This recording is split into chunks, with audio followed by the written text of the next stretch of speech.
Hi, everyone. Welcome to another episode in our series, Let's Open a Bottle, The World of Spanish Wine, brought to you by Brian Spain Domain. Today, we are going to talk about one of the most exciting wine regions in Spain right now, Bierzo. Now, let's get something straight here from the beginning. Despite their recent rise in popularity, the fact is wines from Bierzo, especially the red wine made from the Mencia grape, have been around for a long time. They may look like new kids on the block, but that's far from the truth. And the difference between then and now is their role, their reputation, and of course the quality of their wine. In the past, and we're talking maybe 25 years now, they were pretty easy to find, but for different reasons. You usually found them in supermarkets, often sort of on the bottom shelf, where they represented what was generally considered to be the low-end wines, the inexpensive stuff. You could get a bottle for €1 or two, or even 200 pesetas. We're talking that long ago. But they were also reliable wines. Nothing outstanding, nothing earth-shattering, but good for your meal.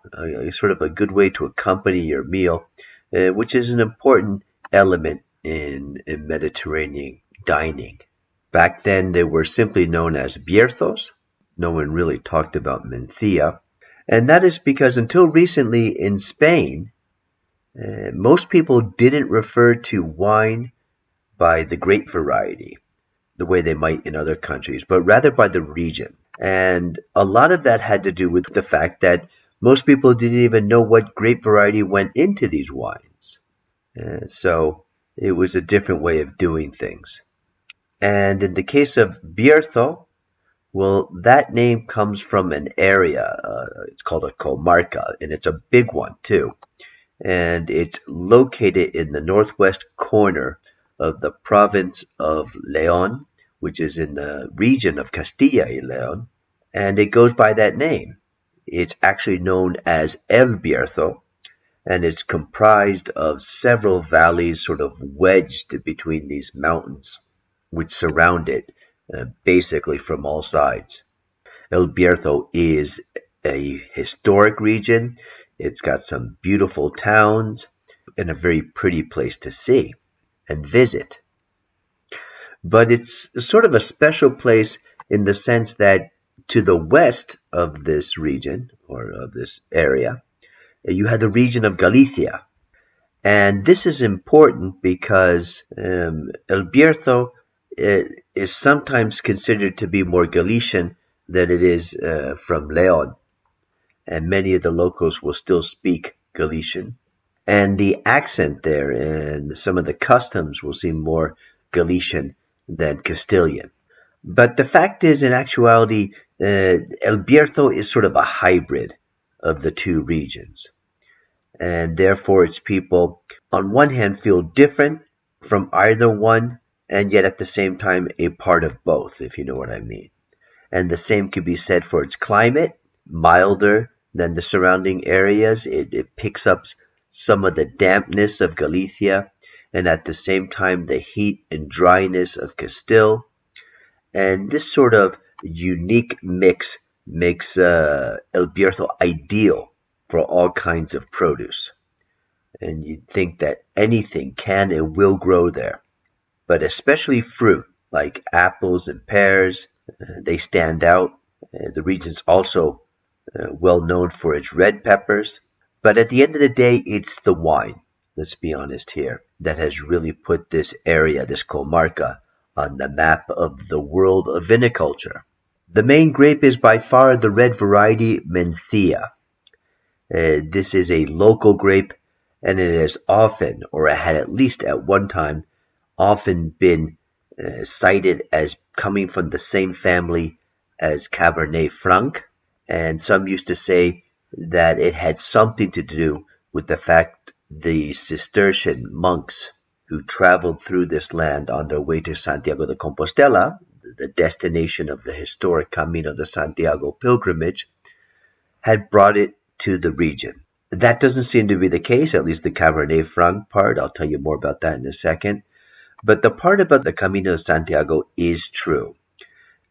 Some of the members of the clergy of these monks would stay on in the area and establish monasteries. And that's because throughout the Camino, there are monasteries. And we all know that where there's a monastery, there's also a healthy vineyard. And this relationship between the Camino de Santiago and several wine regions should not be underestimated.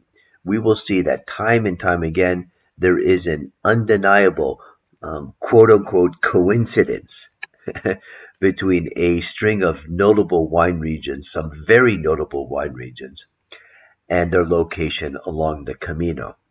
But in the case of El Bierzo, the existence of vineyards has been recorded there since long before that, when the Romans established themselves in the area, in part to engage in heavy-duty gold and silver mining in the nearby hills known as Las Médulas.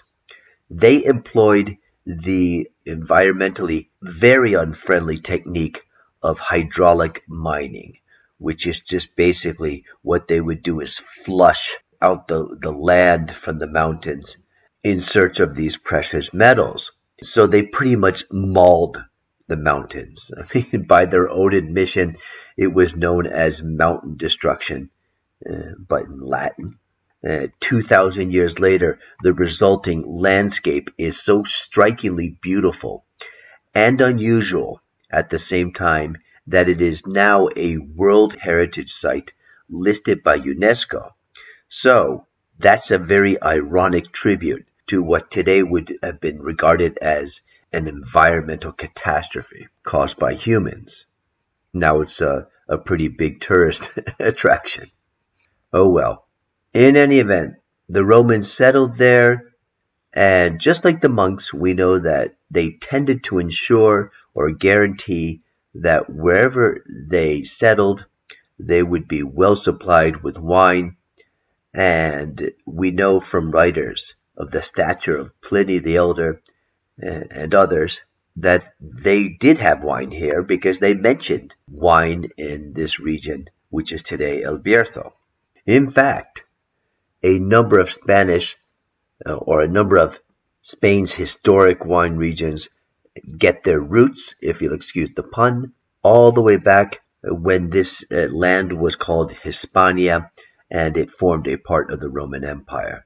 And the practice of winemaking continued over the years and throughout the Middle Ages. As I mentioned before, the Camino de Santiago was an important factor here. It was also important to realize that El Bierzo is basically at the edge of the most natural entrance, the most natural way to access the region of Galicia, thereby making it a favorite thoroughfare for pilgrims, especially thirsty pilgrims, and that favored the production of wine. Then in the late 19th century, the phylloxera plague came and did its usual damage, decimating the vineyards. You're basically going to hear me say this over and over every time I talk about a wine region. Production was slow to return in the first half of the 20th century. It obviously didn't completely disappear. And the locals needed their wine. We are talking about Spain here. But it was a far cry from what it had been and what it would become today. In 1989, the region became a DO in its own right. But for many years, or at least for those first 10 or 15 years, it survived mainly as an economical wine, the kind I was telling you about before. It wasn't bad. In fact, it was a good value, but it didn't get the fame it deserved, and there was so much more you could do with it. And all that was needed was someone to do something about it. And as the Spanish wine revolution was taking place in other regions, there was a growing interest in bringing it to El Bierzo. This was boosted by the influence of several outsiders, so to speak, looking to make the difference. And it wasn't just any outsider. You see, a few years before, there were several individuals in Spain bent on exploring and discovering the greatest virtues that some of these regions had to offer. They hoped to sort of harness that traditionally powerful red wine that was made in many of these places, and at the same time enhance their potential in other ways. And one of these breakthrough winemakers was a man named Alvaro Palacios. We will talk about him several times. And he came from a family with a long history in the business. They were from La Rioja, but that's not why he's famous. What he did was go to a tiny region in the south of Catalonia, or Catalonia, in the province of Tarragona, and this region is known as Priorat, or Priorato. And he went there in the late 80s, and he basically just blew the doors down on conventional winemaking thinking. Interestingly enough, the other region he had in mind for this great mission of his was El Bierzo. And he and his family saw a lot of similarities between Priorato and El Bierzo, especially the type of soil that was there, as well as the huge potential for the grapes that were grown, and in this case, the Mencia. So around the year 2000, they got down to work. Their initiative got a lot of attention outside of the region, but they weren't the only ones by any stretch of the imagination.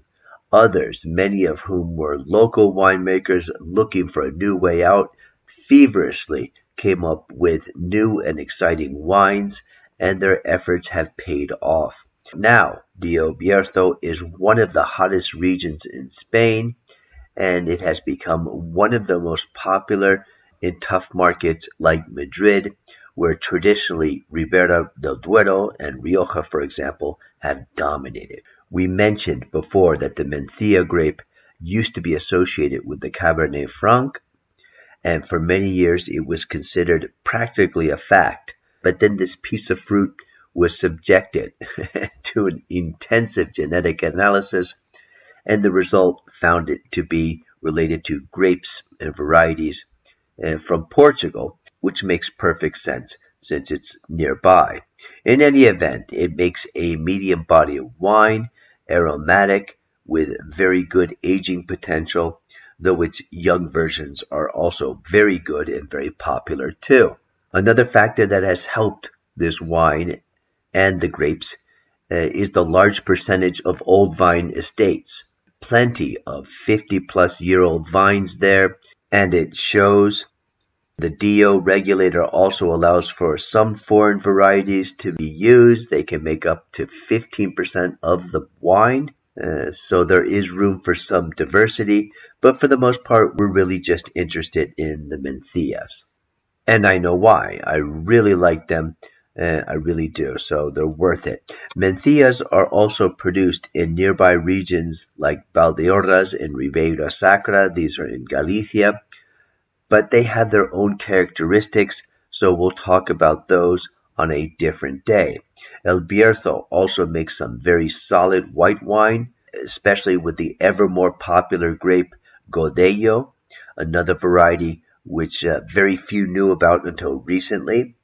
I've actually been a big fan of Godellos for a long time, but it's taken a while for them to catch on.